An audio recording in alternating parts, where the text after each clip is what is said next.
Here's the thing that concerns me when we talk about the Kings and the direction of the franchise. It seems to me that the Kings right now, they have interest in Russell Westbrook. That's been documented. And according to reports, nobody else really wants him. Okay. The Kings have interest in Jonathan Kuminga. And based on the reports, again, these are not necessarily 100% accurate, but according to reports, the only other team to make an offer for Jonathan Kuminga were the Phoenix Suns.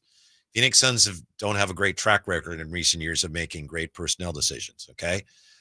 You go back to the trade deadline, and the Kings traded for Zach LaVine, who was having a great year, and there was some interest in Zach LaVine last season, some, where in previous years, it looked like there was virtually no interest in Zach LaVine because of his injury issues and his contract. Last year, he had a good year. So there was some interest. Doesn't appear that there was a lot. But the Kings not only pursued him, they got him. And then last summer, we know the Kings went out and they got DeMar DeRozan.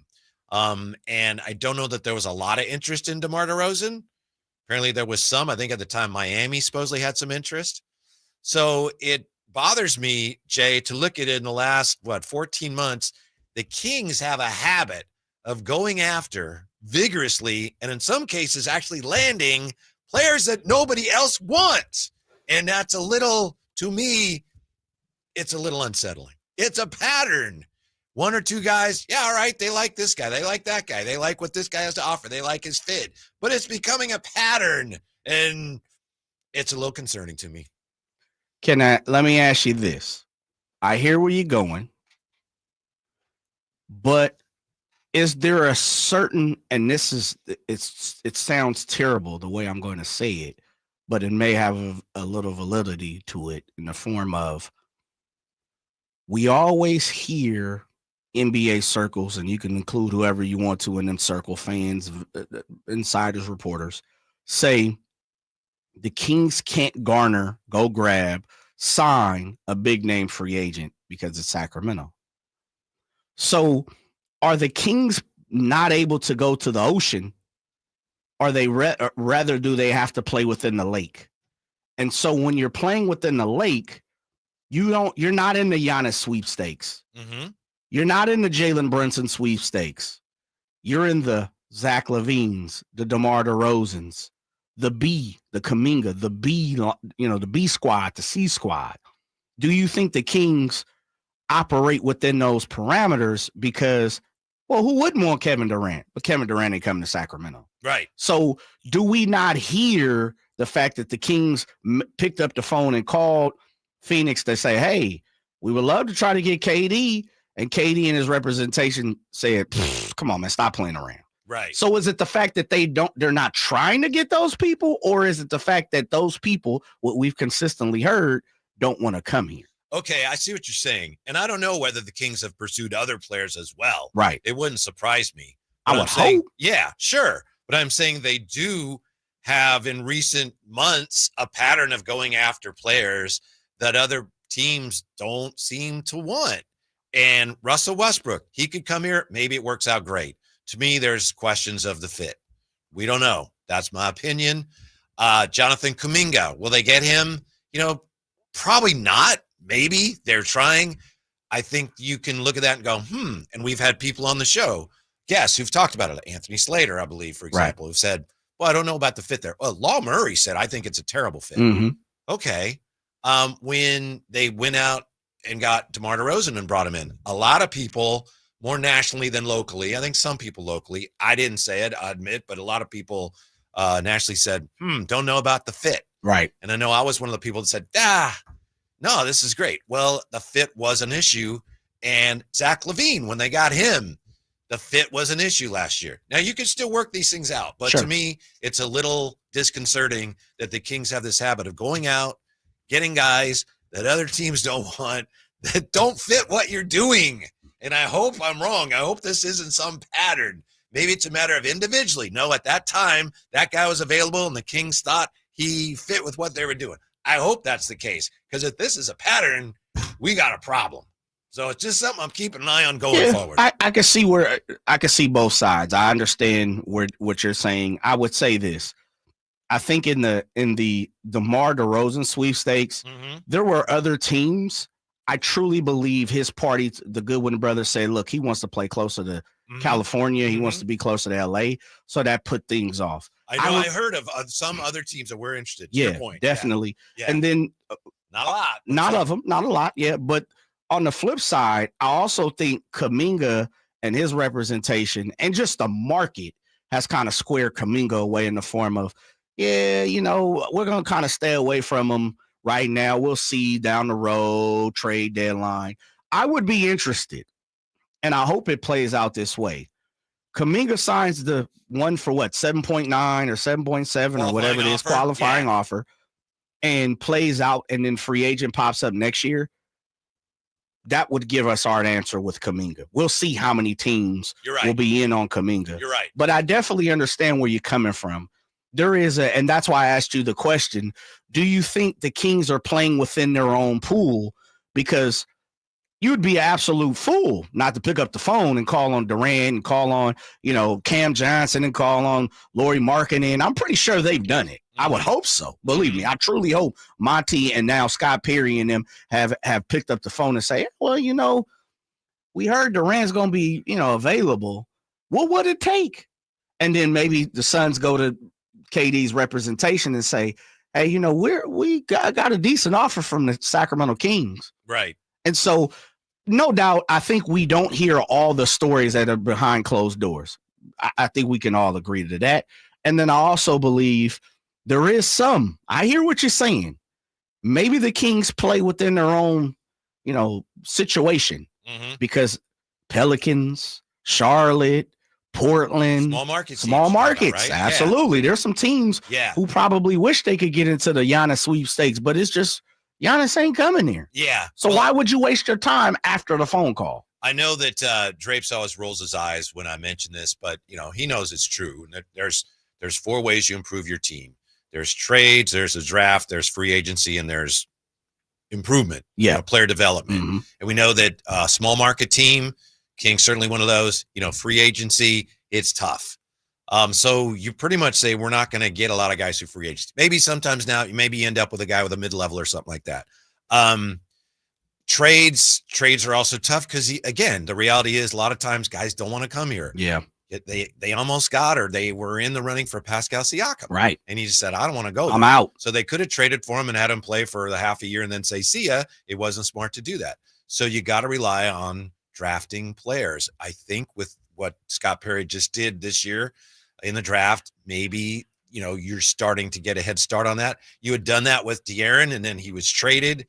You had Halliburton, you trade him, you get Sabonis. So they have had some success there. But I think to have success consistently and real success as a small market team, you have to rely on the draft, focus on the draft, and you have to hit on the draft pick. Yeah.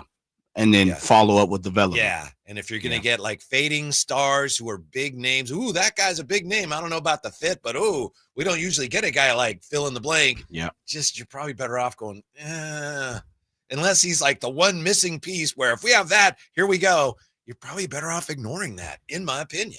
I think you got something there, Whitey. I don't disagree with the final part of that assessment because I truly think small market teams battle competitiveness versus selling tickets, filling their bowl. That's a great point. And it really is. As a fan, we're the ones who are supporting, we're the filling the bowl spot topic. And so we look at it from a one-sided point of view more times than not. Now, we have some great fans, as you always say, some of the smartest fans out there that rock with the chat, toe, and the text line and listen to the drive guys. And so you got to give them their credit. And not just here, but also throughout different, circles throughout the league.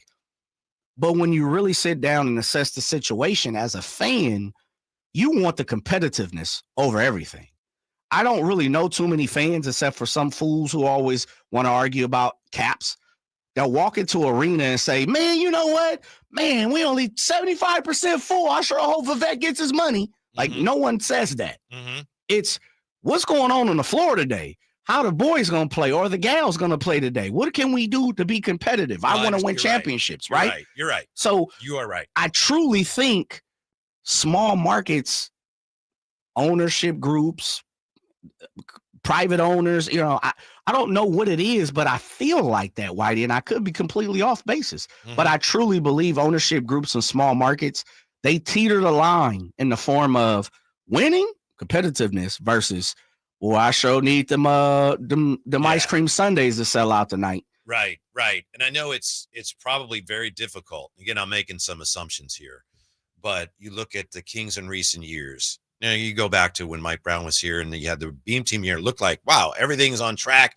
We got to do a few things, but we're on track. But in the years since then, we have a pretty good team. We have a team that, if things come together, we could win 50. Even last year, if things come together, we could be a top 6 team. And it's hard to say, you know what? Now we need to think about the future and give up on being competitive now. Yeah. But what happens is your team, year by year, you can look it up. The win totals, they go down. And as that happens from 48 to 46 to 40, right? Then your chances of accomplishing more over a longer period, they also dwindle. So how are you going to address that? Well, we're going to try to get back up to, 44, 45. That's tough to do by bringing in older players. Yeah. And so when Scott Perry talks about, building the culture and all that, everyone talks about that, but assuming it's more than just lip service, yeah, that's the way forward. But if you're going to get bogged down by some players that nobody else wants, frankly, it's tough to make much headway, and you just kind of get stuck. And that's why so many Kings fans, I think, are so down on things. They fear that right now we're just kind of stuck. And I hope that's not the case. And Maxime Reynaud and Nick Clifford, if they play well, Keon continues to develop, then maybe you got a chance to get out of that. But you can't just keep bringing in guys that kind of are named players that nobody else wants. The Brooklyn Nets doesn't really get you very far. Yeah. In my opinion. No, please. That's what you pay for, right, brother? Yeah. Yes. It's interesting in this form. I agree with you that you can't go for the face value and believe that you're going to still be competitive. Basically, I guess what I'm saying is, if you don't build it correctly, you don't set the foundation properly. Absolutely. The roof is probably going to cave in sooner or later. Absolutely. And the house may stay up for 20 years, but we know, as you said, the window crashes down leaky here. Roof. Yeah, leaky roof. The pipes are busted. Doors you got to consistently ride. The door frames all out of whack. So I get what you're saying. But, man, I think as a small market team, and it sounds crazy to say Sacramento's a small market team, but compared to the Chicagos, the Miamis, the New Yorks, the Houstons, the Dallases, the LAs, it is. And so I think when you're talking business, and I always bring this up about our APD, Chris Verlaat, and I've said this numerous times, but it always pops in my mind, Whitey. In America, our sports are for profit. When you look at a lot of places throughout the world, they're not. They're really ran by fans. They're ran by governments, people who want the bragging rights and want to see their countrymen and uplift and whatever they're getting their money on the back end, the front end, the side. However, it's not like the business model we operate in the NFL and the NBA and MLB. Right. And so when you think about that, if I'm Sacramento, Portland, and OKC's and all of that, San Antonio's, man, you need to make some money, right? I would think so. Now, this is, Jay the accountant talking, not the fan. You want to make some money. And so it's hard to keep competitive. And I think at the same time, make a lot of money. Yeah. I don't know why the model has shown that is just very difficult to do.